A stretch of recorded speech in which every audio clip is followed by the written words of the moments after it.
Hello, ladies and gentlemen, and welcome to the School of Science. My name is Luke, and this is the Everton Stadium update for the 9th of the 9th, 2023.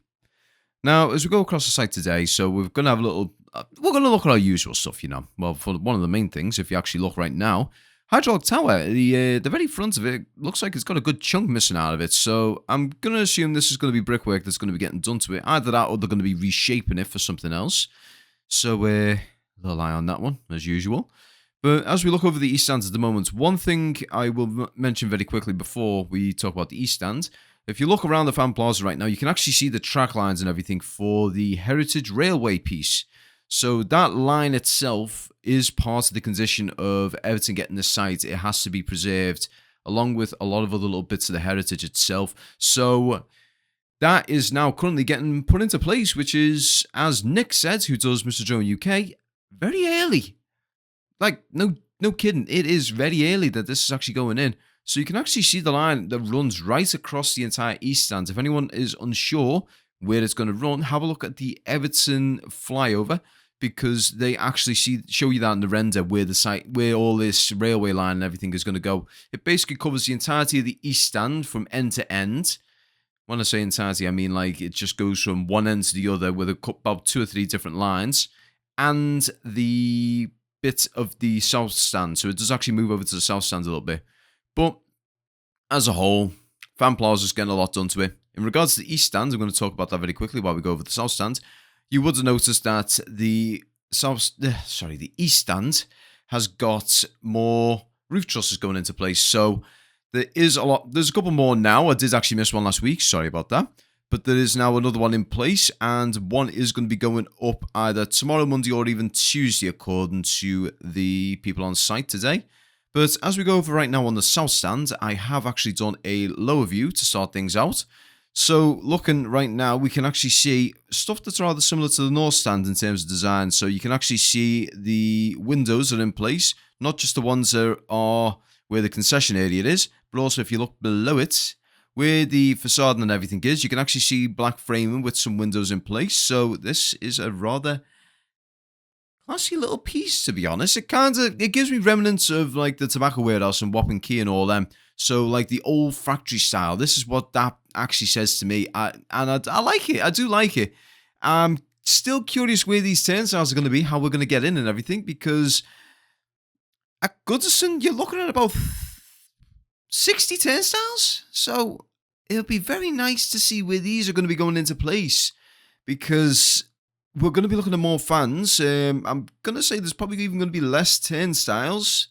I'll be willing to say maybe 40, but your main ones are going to be on the South and North stands. The likes of the East and West stands, you'll probably have about 5 or 6 on there, and then you've got your hospitality entrance areas. So that's going to be an interesting way of how they're going to work around that. If anyone knows how to read the plans and blueprints of all this, because they are publicly available, if anyone can get their hands on them as well, let me know. Let me know how they're going to go about the turnstiles, because I'm really curious about that one. I know, it's weird. I'm talking about turnstiles when the entire grand scale of the stadium, but it's one little piece that's been getting into my mind as of late. But right now, as we're going over the South Stand right now, one thing to make note of is that the West Stand is actually complete. So if you actually look, the extension pieces are in place, and they're almost linked up to the North and South. South has got them linked, but the North Stand is still to be linked from what I've been told. And as we look over, you can actually see into the North Stand where all the seating and everything is. And that is right down to the floor now. So right now, as we go over to the West Stand, we are now looking at, well, I can actually see it right now. All the glass is pretty much in place at the very front, as well as, again, the concession and viewing area. I tell you what, that is going to be absolutely magnificent to look out on. So just think, on a match day, let's say a late night game, so a 8 o'clock kickoff. It's half time. Everton are 1-0 up.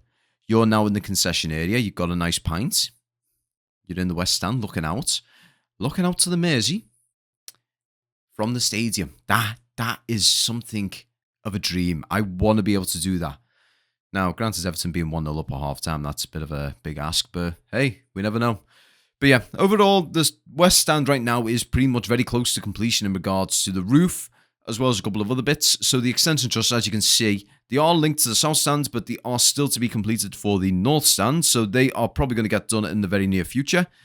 But overall, the west stand has been absolutely magnificent to see get done, because it's not going to be long now before cladding goes into place on that one. Now, as we look over on the north stand as well, we've gone again for the lower view.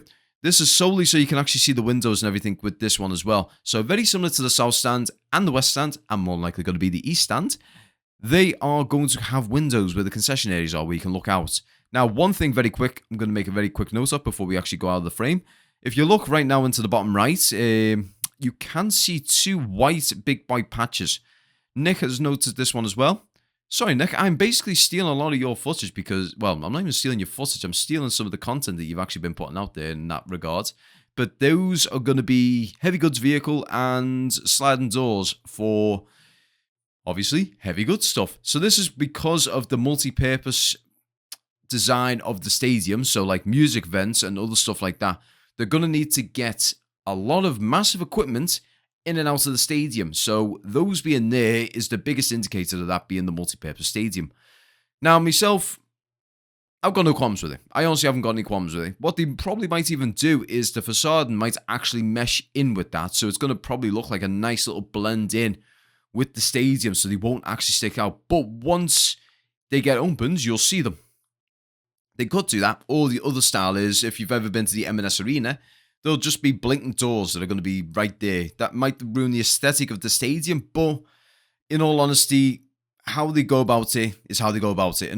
But to be honest, one of my biggest gripes with this stadium at the moment, and it's been like that since the start, they are missing a massive opportunity here with this stadium. With it being a multi-purpose stadium, for one, and the fact that with it being on the dock as well, what they should have introduced with this stadium is a canopy that goes over the roof itself. Now, this canopy it doesn't have to be anything fancy, like a metal canopy that actually, slots into place and all that. It could have been a nice canvas canopy that could have just rolled out from, say, the south to the north stand or vice versa, that just covers the top and basically encloses the entire stadium. So it essentially becomes indoor in its own right. That would have been absolutely splendid for the stadium, mostly for the fact that, again, multi-purpose stadium, and we're a coastal city. We are at the whims of the weather. The wind can kick up at a moment's notice. It has happened twice while I was flying this. It went from basically having no gusts at all to 30 mile an hour brief gusts for a few seconds, but enough to annoy the hell out of me.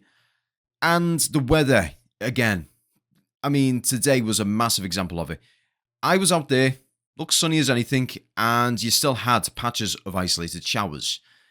This is something that a canvas would mitigate easily. But in any case, guys, I have rambled on for well over 8 minutes now. So I am going to love yous all and leave yous. I'd like to thank you all very much for watching. I hope you guys enjoy the rest of your day. And I hope you guys enjoy the remainder of this lovely weather, because apparently it's going to get cold by the end of this week. So anyway, guys, thank you very much for watching. Take care and have a great week. Peace.